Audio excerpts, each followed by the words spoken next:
কখনো ভেবে দেখেছেন এই যে বিশাল বিশাল আধুনিক বিল্ডিং বড় বড় ব্রিজ এগুলো কিভাবে দাঁড়িয়ে থাকে বিশেষ করে নরম মাটির ওপরেও এত অসংখ্য ওজন এটা কিভাবে সহ্য করে এই পুরো ব্যাপারটার পেছনে কিন্তু একটা অদৃশ্য শক্তি কাজ করে যা কিনা মাটির অনেক গভীরে লুকিয়ে থাকে।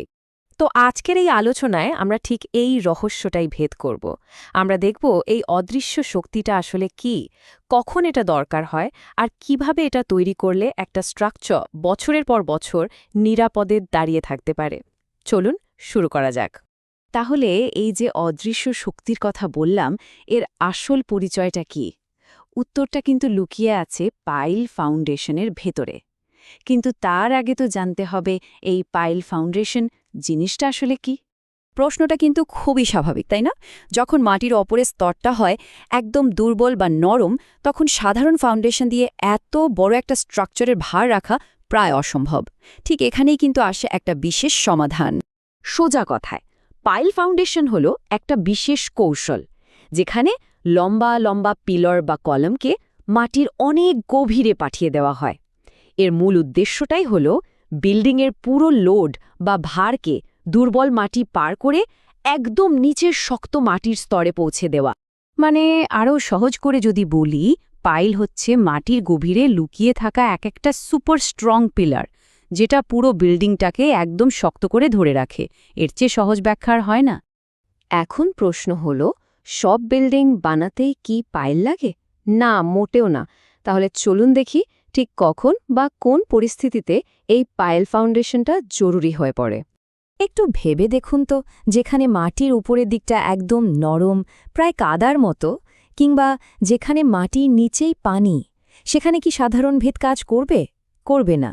ঠিক এই সিচুয়েশনেই, ব্রিজ বা বিশাল উঁচু বিল্ডিং বানানোর সময় পাইল ফাউন্ডেশন ছাড়া আর কোনো উপায় থাকে না।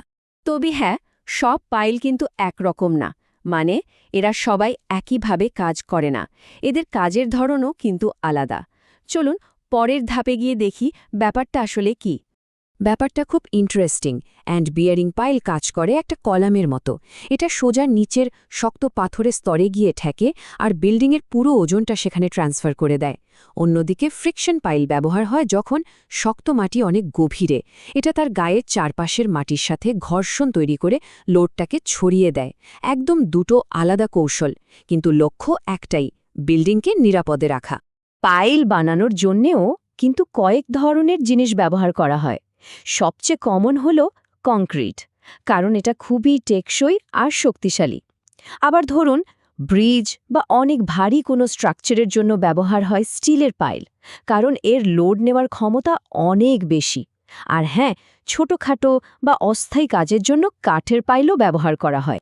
থিওরি তো অনেক হলো, তাই না?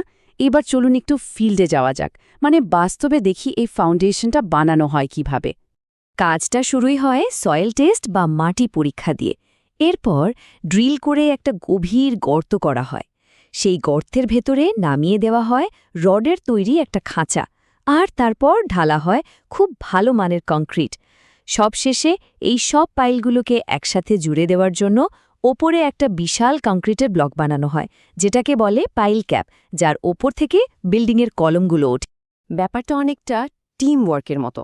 একটা বা দুটো পাইল একা কিন্তু কিছুই করতে পারে না। অনেকগুলো পাইলকে একসাথে করে একটা গ্রুপ বানানো হয়, পাইল গ্রুপ। এতে হয় কি, পুরো বিল্ডিংয়ের লোডটা সবার মধ্যে সমানভাবে ভাগ হয়ে যায়। ফলে বিল্ডিংটা একদিকে দেবে যাওয়া বা হেলে পড়ার কোনো চান্সই থাকে না।